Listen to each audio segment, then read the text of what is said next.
આજના આપણા ઊંડાણપૂર્વકના વિશ્લેષણમાં આપનું સ્વાગત છે. આજે આપણે એક એવી મૂંઝવણ પર વાત કરીશું જે કદાચ ઘણાને પરિચિત લાગશે. એટલે શું આપણી ઉત્પાદકતાની સમસ્યા ખરેખર સમયની અછત છે કે પછી શું કહેવાય આપણે આપણા મનને યોગ્ય રીતે સંચાલિત નથી કરી રહ્યા? આપણી આજની ચર્ચા ડેવિડ કડાવીના પુસ્તક mind management not time management પર આધારિત એક વિડિયો સમીક્ષામાંથી લીધેલા મુખ્ય વિચારો પર રહેશે.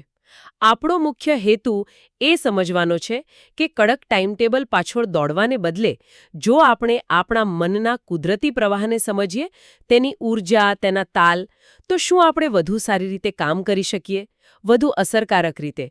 ઘણીવાર એવું બને છે ને કે ટાઈમ મેનેજમેન્ટની બધી ટેકનિક અજમાવી હોય પણ દિવસના અંતે એકદમ થાકી ગયા હોઈએ અને કામ અધૂરું હોય એવું લાગે. હા, બિલકુલ. જાણે બધું ગોઠવેલું હતું પણ કંઈ થયું નહીં. જો આ લાગણી કોઈને પરિચિત લાગતી હોય તો ચાલો આ મુદ્દામાં થોડા ઊંડા ઉતરીએ. શરૂઆત આ મૂળ પ્રશ્નથી કરીએ: ટાઈમટેબલ હોવા છતાં લોકો કેમ અનુત્પાદક અનુભવે છે? જુઓ, આપણા સ્ત્રોત મુજબ મૂળ સમસ્યા આપણી ધારણામાં જ છે. આપણે શું માનીએ છીએ ખબર છે? કે આપણું મન એક કોમ્પ્યુટર જેવું છે. લોજિકલ, સીધી લીટીમાં ચાલે એવું. હા, બરાબર. એક્સેલ શીટ જેવું, તાર્કિક, અનુમાનિત. પણ હકીકત એનાથી બહુ અલગ છે. સ્ત્રોત મનની સરખામણી કરે છે એક જંગલ સાથે. અથવા વહેતી નદી સાથે. ઓહ, જંગલ કે નદી? રસપ્રદ છે. હા, એટલે જીવંત. કદાચ અસ્તવ્યસ્ત લાગે પણ તેનો પોતાનો એક કુદરતી પ્રવાહ છે, એક તાલ છે. એમાં ક્યારેક સર્જનાત્મકતાનો ઉભરો આવે, ક્યારેક ઊંડા ધ્યાનનો. અને આ વસ્તુઓ 9 થી 5ના ઘડિયાળના કાંટાને નથી જોતી. એટલે તમે એમ કહેવા માંગો છો કે આપણે મનને મશીનની જેમ કંટ્રોલ કરવાની કોશિશ કરીએ છીએ, જ્યારે ખરેખર તો એક જીવંત ઇકોસિસ્ટમ જેવું છે. બરાબર, આ જ મુદ્દો છે. આ વિચાર તો પરંપરાગત ટાઈમ મેનેજમેન્ટથી સાવ જુદો છે. સ્ત્રોત આને કઈ રીતે સમજાવે છે? હા, એટલે તેને કડક માળખામાં બાંધવાનો પ્રયાસ એ પેલી નદીના વહેણને બળજબરીથી સીધી કેનાલમાં વાળવા જેવો છે. કદાચ થોડો સમય ચાલે પણ ખરું, પણ આખરે એ બિનઅસરકારક બની જાય છે, થકવી દે છે. મન પોતાના નિયમોથી ચાલે છે. એને સમજ્યા વગર ખાલી સમય ગોઠવ્યા કરીએ તો લક્ષ્ય ચૂકી જવાય. વાહ, આ ખરેખર આંખ ખોલી નાખે એવો વિચાર છે. સ્ત્રોતમાં ઉદાહરણો પણ હશે ને, જેમ કે કોઈ કલાકાર કે લેખક? હા, બરાબર. લેખક કે વૈજ્ઞાનિક, એમના માટે સર્જનાત્મકતા ક્યારે આવશે નક્કી ના હોય. એવું ના બને કે 10 વાગ્યા એટલે ચલો વિચારો આવી જાઓ. ખરું. અને પેલી બીજી ગેરસમજ કે ઉત્પાદકતા એટલે વધુ કલાકો કામ કરવું. હા, એ તો બહુ સામાન્ય છે. પણ સ્ત્રોત ભાર મૂકે છે કે સાચી ઉત્પાદકતા કલાકો ગણવામાં નથી, પણ કામની ઊંડાઈમાં છે, એની અસરમાં છે, પછી ભલે ઓછા સમયમાં કેમ ના થયું હોય. ચાલો આ મનના કુદરતી તાલની વાત પર થોડું વધુ ધ્યાન આપીએ. સ્ત્રોતમાં એવો ઉલ્લેખ છે કે શ્રેષ્ઠ વિચારો ઘણીવાર ત્યારે આવે જ્યારે આપણે પેલું શું કહેવાય સક્રિય રીતે કામ નથી કરતા હોતા. હા. જેમ કે નહાતી વખતે કે ચાલતા જતા કે રાત્રે સૂતા પહેલા. આવું કેમ થાય છે? કારણ કે આ એ ક્ષણો છે જ્યારે આપણું પેલું તાર્કિક સભાન મન થોડું શાંત હોય છે અને આપણું અર્ધજાગ્રત મન એ વધુ મુક્ત રીતે ફરી શકે છે, કનેક્શન્સ બનાવી શકે છે. અચ્છા, સ્ત્રોતનો મુખ્ય સિદ્ધાંત જ આ છે. મનના પ્રવાહ સાથે કામ કરો, એની વિરુદ્ધ નહીં. એનો મતલબ શું? કે આપણા દિવસ દરમિયાન આપણી માનસિક ઊર્જા અને ધ્યાનમાં જે કુદરતી ચઢાવ ઉતાર આવે છે ને, હા, એને ઓળખતા શીખો. તો વ્યવહારમાં આનો અર્થ શું? શું ટાઈમટેબલ બનાવવાનું જ બંધ કરી દેવાનું? ના ના, એવું બિલકુલ નહીં. સ્ત્રોત શિસ્ત છોડવાની વાત નથી કરતો, પણ કઠોર સમયપત્રકને બદલે એને કહી શકે લવચિક ધ્યાન કેળવવાની વાત કરે છે.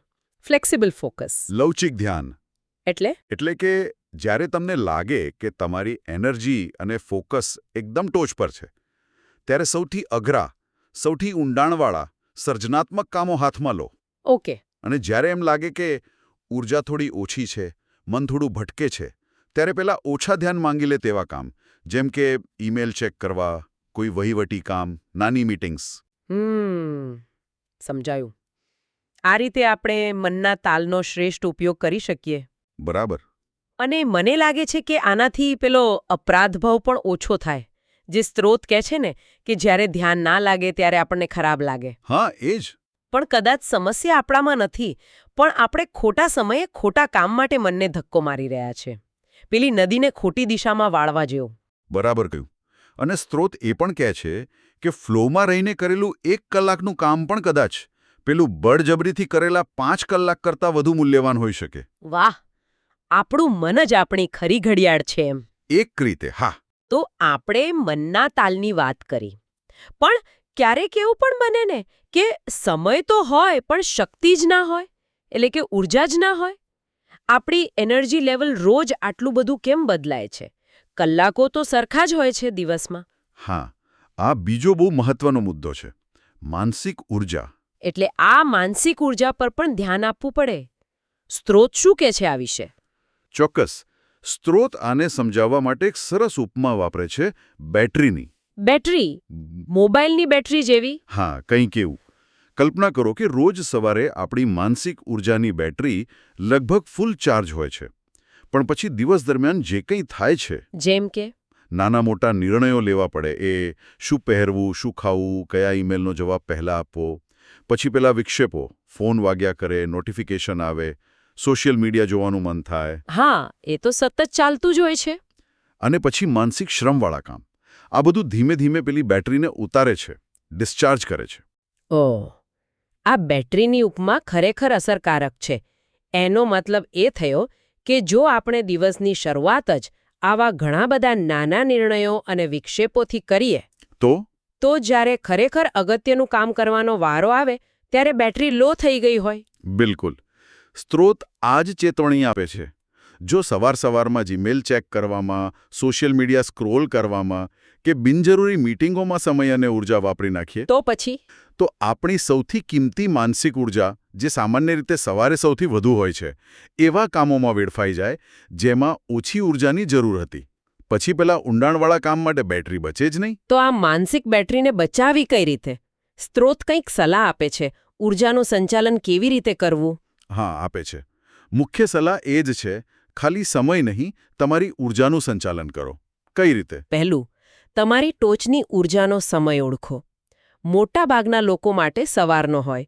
એ સમય તમારા સૌથી મહત્વના ઊંડાણવાળા સર્જનાત્મક કામ માટે રિઝર્વ રાખો. ઓકે, એટલે પ્રાયોરિટીવાળા કામ માટે બેસ્ટ ટાઈમ. બીજું, દિવસની શરૂઆતમાં બિનજરૂરી નિર્ણયો ઓછા લો. આગલી રાતે કપડાં કાઢી રાખો, સવારનો નાસ્તો નક્કી રાખો. આવી નાની વસ્તુઓ પણ ફરક પાડે છે. નિર્ણય શક્તિ બચાવવી. ત્રીજું, વિક્ષેપો ઘટાડો, ખાસ કરીને પેલા ટોચના ઊર્જાના સમયે. નોટિફિકેશન બંધ, બિનજરૂરી ટેબ્સ બંધ. સ્ત્રોત કહે છે કે દરેક વિક્ષેપ આપણી માનસિક ઊર્જામાં એક નાનું લીકેજ છે. લીકેજ રસપ્રદ શબ્દ છે. અને ચોથું, ઊર્જાના લેવલ પ્રમાણે કામ ગોઠવો. હાઈ એનર્જી તો અઘરું કામ, લો એનર્જી તો હળવું કામ. આ ખરેખર સ્માર્ટ પરિવર્તન કહેવાય. જેમ સ્ત્રોત કહે છે, આપણે જે નિષ્ક્રિયતા અનુભવીએ છીએ એ કદાચ સમયના અભાવે નહીં, પણ આ ખાલી થઈ ગયેલી માનસિક ઊર્જાને કારણે હોય છે. શક્ય છે. ઠીક છે, તો મનનો તાલ, ઊર્જા આ બધું સમજ્યા, પણ સારા વિચારો એનું શું? સર્જનાત્મકતા માટે ખાલી સારો સમય અને એનર્જી પૂરતા છે. સ્ત્રોત એક વિચાર પ્રણાલી બનાવવાની વાત કરે છે. આ શું છે? શું સારા વિચારો બસ એમ જ નથી આવતા? જુઓ, કેટલાક વિચારો ચોક્કસ અચાનક આવે છે, પણ સતત અને ભરોસાપાત્ર રીતે સારા વિચારો મેળવવા માટે એક સિસ્ટમ, એક પ્રણાલી હોવી જરૂરી છે, એમ સ્ત્રોતનું માનવું છે. સિસ્ટમ વિચારો માટે. હા, આ સમજવા માટે સ્ત્રોત 2 પ્રકારની વિચારસરણી સમજાવે છે. એક છે કેન્દ્રિત વિચાર, ફોકસ થિંકિંગ. એટલે કે ફોકસ કરીને વિચારવું.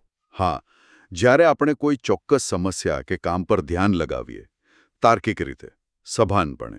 અને બીજું છે વિસ્તરિત વિચાર, ડિફ્યુઝ થિંકિંગ. વિસ્તરિત વિચાર એ શું છે? આ વધુ મુક્ત છે, અર્ધજાગ્રત સ્તરે થાય છે. જ્યારે આપણું મન આમ તેમ ભટકતું હોય ને, જેમ કે ચાલતી વખતે, નહાતી વખતે કે કંઈક સાવ અલગ જ કામ કરતા હોઈએ ત્યારે. પેલું શાવર થોટ જેવું. હા, બરાબર એ જ. આ વિસ્તરિત વિચાર નવા અને અણધાર્યા જોડાણો બનાવે છે. પણ એને કામ કરવા માટે ઈંધણ જોઈએ. ઈંધણ? કેવું ઈંધણ? નવી માહિતી, નવા અનુભવો. વાંચન, પોડકાસ્ટ સાંભળવું, ફરવા જવું, લોકો સાથે વાતો કરવી, ધ્યાનથી જોવું, આ બધું આપણા મનને કાચો માલ પૂરો પાડે છે. અચ્છા, એટલે ઇનપુટ જરૂરી છે. હા, પણ ખાલી ઇનપુટ પૂરતું નથી. એના પછીનું સ્ટેપ વધુ અગત્યનું છે. એ શું છે? વિચારોને પકડવા, કેપ્ચર કરવા. સ્ત્રોત બહુ ભાર દઈને કહે છે કે જ્યારે પણ કોઈ વિચાર આવે, ભલે ગમે તેટલો નાનો કે અધૂરો લાગે, એને તરત નોંધી લો. તરત જ? હા, નોટબુકમાં, ફોનમાં, વોઇસ રેકોર્ડરમાં, ગમે ત્યાં.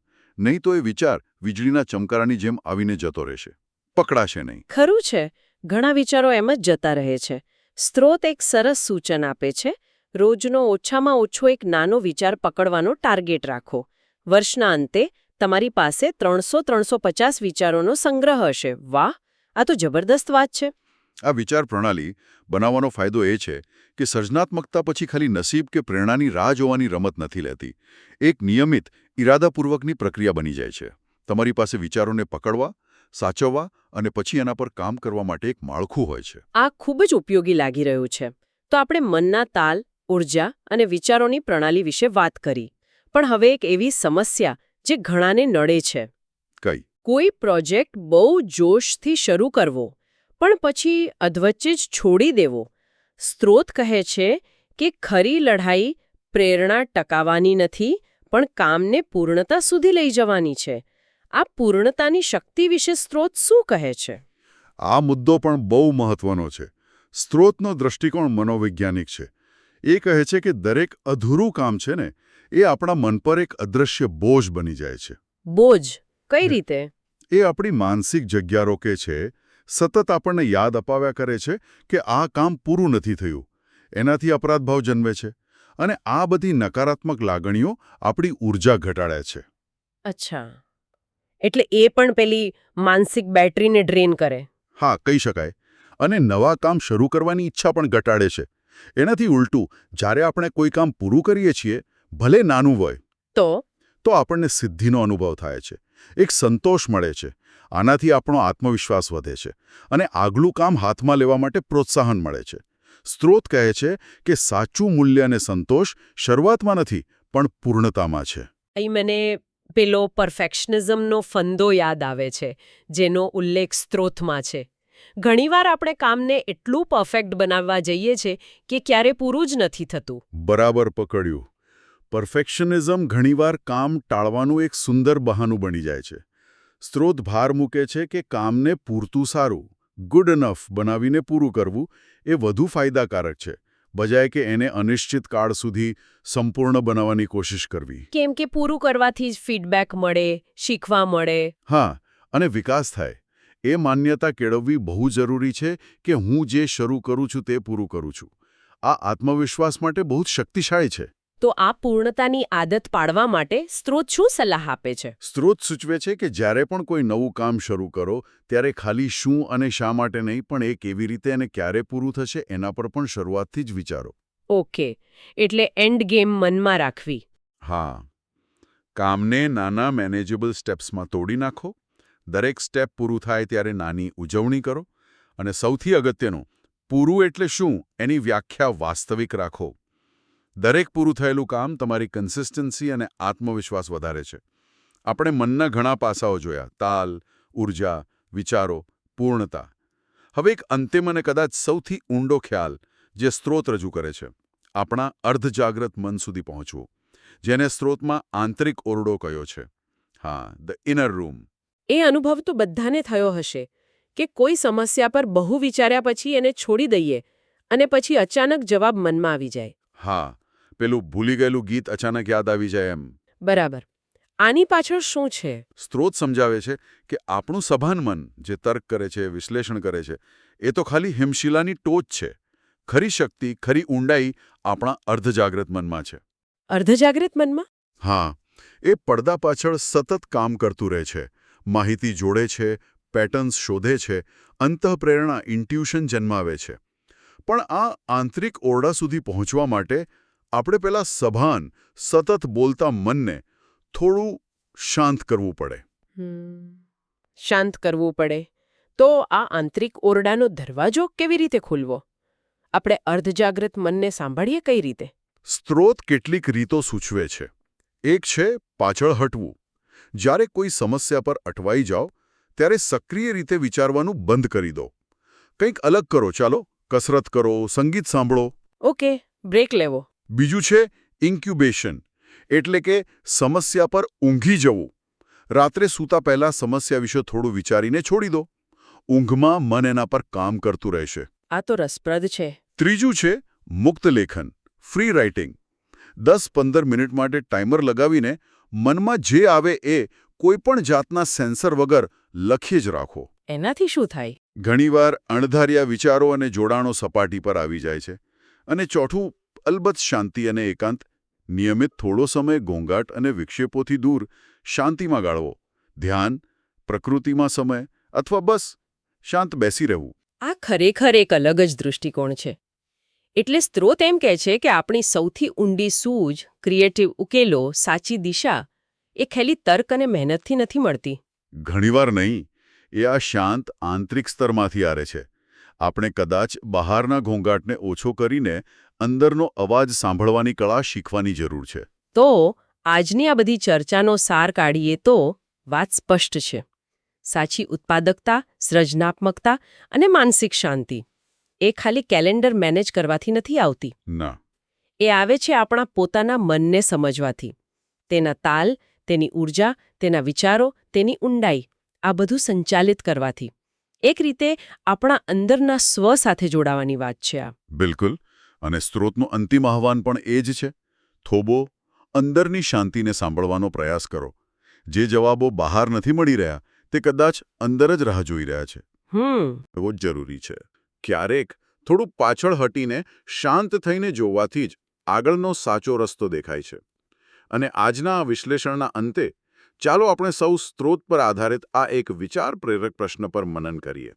જો આપણા મનમાં આટલી બધી શક્તિ રહેલી છે તો આવનારા અઠવાડિયામાં આપણે પોતાની માનસિક સ્થિતિના સંચાલનમાં એવો કયો એક નાનકડો ફેરફાર લાવી શકીએ જે કદાચ એવી નોંધપાત્ર અસર ઊભી કરી શકે જે વર્ષોના ટાઈમ મેનેજમેન્ટથી પણ ન મળી હોય? આ પ્રશ્ન ખાલી જાણકારી માટે નથી, પણ તેને આપણા જીવનમાં ઉતારવા માટે પ્રેરિત કરે છે.